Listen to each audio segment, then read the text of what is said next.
memandangkan sekarang musim durian banyak kan. Jadi saya pun adalah pokok. Kita pun banyak juga durian. Jom kita buat kuih daripada cadangan kawan-kawan tadi. Buat kuih talam durian. Kalau orang Banjar cakap batil durian.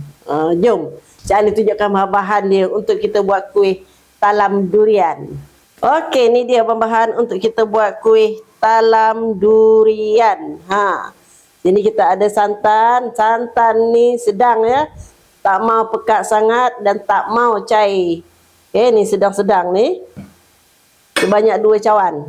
Okey, tepung beras 1 cawan.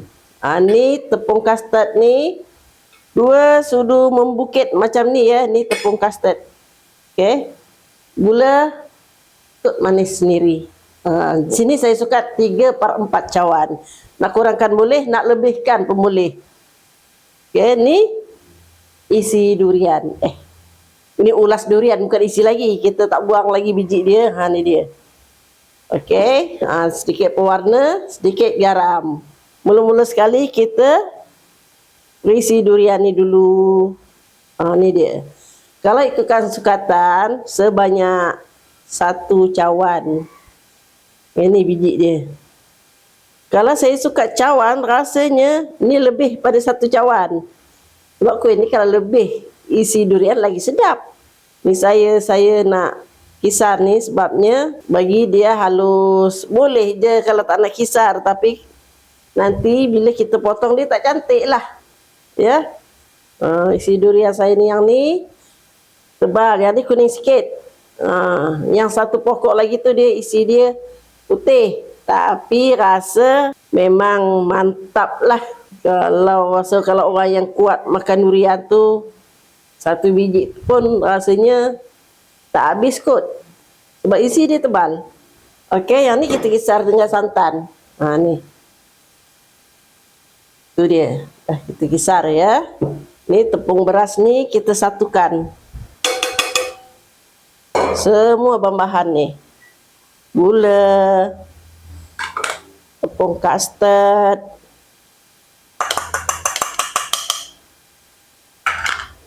ni sedikit garam. Sambil-sambil kita bancuh ni, kita panaskan kukusan kita ya. Ni biarlah licin macam ni, tak ada berketul-ketul. Boleh kita tuang adunan isi durian tadi. Tadi yang nak beli durian, sebenarnya saya tak jual ya. Kalau takat nak makan tu, bolehlah datang. Kita makan. Saya bagi. Percuma je makan. Saya tak jual. Lagipun buah ni tak adalah banyak mana pun. Sebab 2 pokok je pun. Takat orang kata kalau kita nak makan 2-3 orang ni, bolehlah 5-6 biji tu. Okey. Kita tambahkan sedikit pewarna kuning. Nampak? Kuning diraja. Ini baru betul kuning sungguh-sungguh. Okey, ni loyang kita ni. Kita sapu minyak ya. Tapi sapu minyak dan saya letakkan plastik. Kalau tak ada plastik pun boleh. Okey, dah siap, kita tuangkan. Bismillahirrahmanirrahim. Okey, ni loyang saya ni loyang 9 inci. Kita kukus selama 20 minit ataupun sehingga dia masak. Okey, ni untuk buat bahagian atas dia ya. Orang cakap kepala santan. Okey. Ni tepung beras, tepung ubi 2 sudu besar, garam 1 sudu teh. Ni dia ada sukatan sini ya, 1 sudu teh. Ini 2 cawan santan.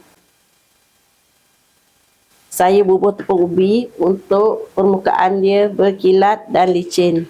Okey, setelah 20 minit kita kukus, kita tengok ya hasil kuih kita. Bismillahirrahmanirrahim. Tu dia. Okey, sebelum kita tuang adunan kita, kita cakar-cakarkan. Supaya lapisan atas dia melekat. Okey, baru kita tuangkan adunan kita. Bismillahirrahmanirrahim. Baru kita tuangkan adunan santan ataupun kepala santan. Itu dia. Okey, dah siap macam ni. Kita kukus lagi selama 20 minit pula. Bismillahirrahmanirrahim. Penutup ni saya bubuh. Inilah saya ikat letak kain lah. Kalau tak letak kain, ingat 5 minit aja kita lap.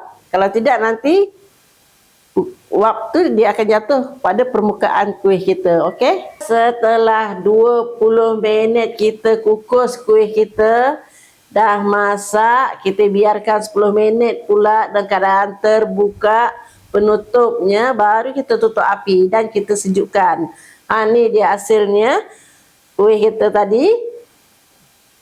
Sekarang bolehlah kita keluarkan daripada loyang. Okey. Ni dia hasilnya.